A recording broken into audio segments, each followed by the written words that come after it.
Hello, my friends. 3KO Games here. The Secrets of the Opera event is back, and we've got three brand new heroes to take a look at. So let's jump in. All right, three brand new heroes, and they're all featured. They're going all in on this event with lots of new 5 stars. Unfortunately, no new 4 stars or 3 stars. But I really think all three of these new heroes are pretty excellent.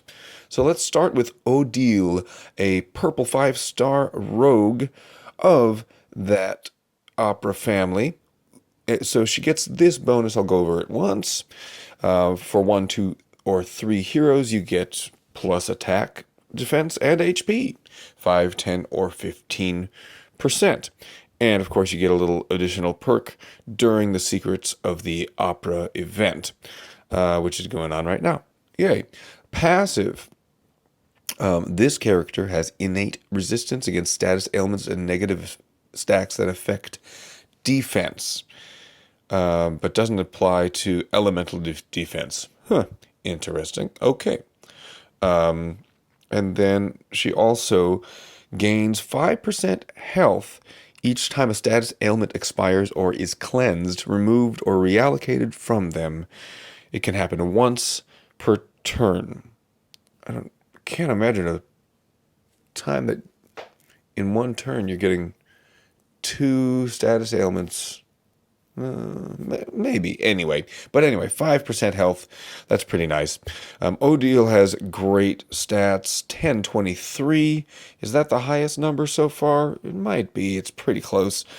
And she leans a little bit more offensively, which is interesting because her special is more defense. Well, no, I guess it's both. 1065 attack, 953 defense, 1849 health. Those are big, strong numbers, and there they are with max emblems and double limit break. So her special skill, Dance of the Black Swan, is a fast speed special that boosts health of all allies by 475. And that boosted health can exceed max HP. And then everybody except the caster gets Dance of the Black Swan for 4 turns. Any other status effects will be removed when this effect is added. So what happens during this dance? At the end of each turn, each dancer deals 155% damage to a random enemy and boosts health for themselves with 25% of the total damage dealt. This is great. So you're getting an extra slash attack and a half from all of your allies every turn. And that attack is giving you some health back. It's pretty great. And like some of these dances, this gives them immunity to new status effects. So they can't get any new status ailments from the other team. They also maybe can't get any new buffs from the rest of the team. So you have to be careful when you're bringing an opera hero in, that you're thoughtful about what other heroes you're lining up there. So if you're bringing her in, you want to bring in other heroes that can do damage and ailments to the other team, but too many buffs on your team are not going to be worth it. They're going to be wasted. But hey, having immunity to the other team's status ailments is pretty great. New dance status effects will replace this effect. So if you're trying to combat this, you need to bring in another opera hero. If you're going up against Odile, she's giving her team all this stuff. So you need to bring in an opera hero that gives the other team a bunch of stuff. And then it rewrites. Cannot be dispelled.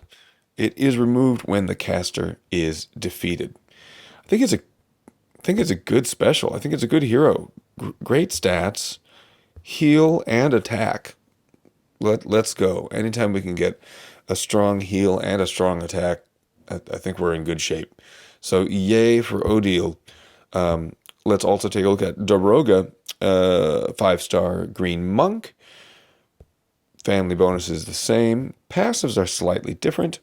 This one has an innate resistance against status ailments that affect attack.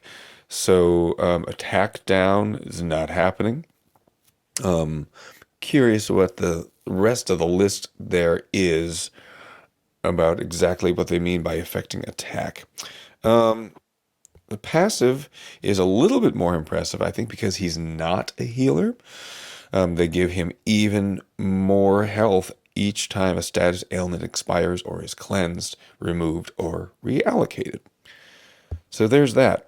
Last special skill was, I believe, very fast. No, just fast. And he is also fast speed with echoes of the opera. We don't have a dance with this hero, but we have a good special skill against one enemy where we deal 485% damage to that target. And actually, luckily, the attack stats aren't, out of this world. They're good. Don't get me wrong, they're good. But he's pretty well balanced between attack, defense, and HP. There it is with Max Power Preview. And the AI that puts that together decided to put the emblems further on defense, and I might agree with that because you don't want to wipe this target out. 485% damage to that target. The target receives 1569 bleed damage over 3 turns, and this effect spreads to nearby enemies. So, especially if you can target the tank, that tank is going to get 1569 bleed damage.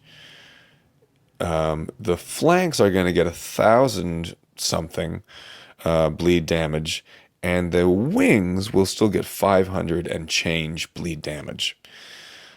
All allies get a attack stack of plus 25%. That's not bad. So, Daroga, hit 1, and we'll probably eliminate them shortly thereafter. Hopefully it lasts all 3 turns, especially because he's fast speed, if you can use his special near the beginning of the battle. Strong hero. Finally, we have Meg Giry, who is a 5-star yellow paladin. Her passives are also combating attack or status ailments against attack. And, in the middle here somewhere, receives 10% health when a status ailment expires or is cleansed, removed, reallocated. Okay. Her stats lean much more defensively, 933 attack, 1007 defense, and a whopping 2055 health without emblems or limit break. And there are those stats with Max Power Preview on. And we have Deceptive Small Talk as a special skill. Not a dance with this hero as well, but a strong special skill that's going to recover 60% health for all allies. That's a good number. I believe Cleopatra is more, or was more, before she was nerfed. But, Cleopatra is still strong, but 60% health. That's great. That's a good heal. Cleanses the latest status ailment from all allies and gives it to a random enemy on the enemy team. Great. So cleansing you, giving all those status ailments to the other team, plus the 60% health, and all active status ailments that are uncleansable for all enemies for the remaining turns of that status ailment. And since that happens next in line, I think that means all of the status ailments that you just cleansed. So hopefully you can time this out where you get a status ailment and she's ready to go right away. So it's uncleansable on the enemy team for the rest of it. Yeah. And why not? Let's add a little bit more. All allies get 50, or 60% plus defense for 4 turns. Another great hero. I don't have any complaints about any of the heroes in this portal, especially any of these 3 new ones. There are some weak 5 stars.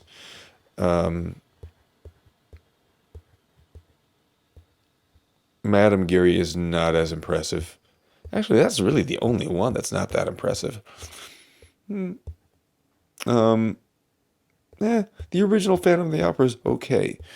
I've had a great time playing with Prince Siegfried. Finally finished leveling him up, and especially with this 5-star rush attack raid tournament going on right now.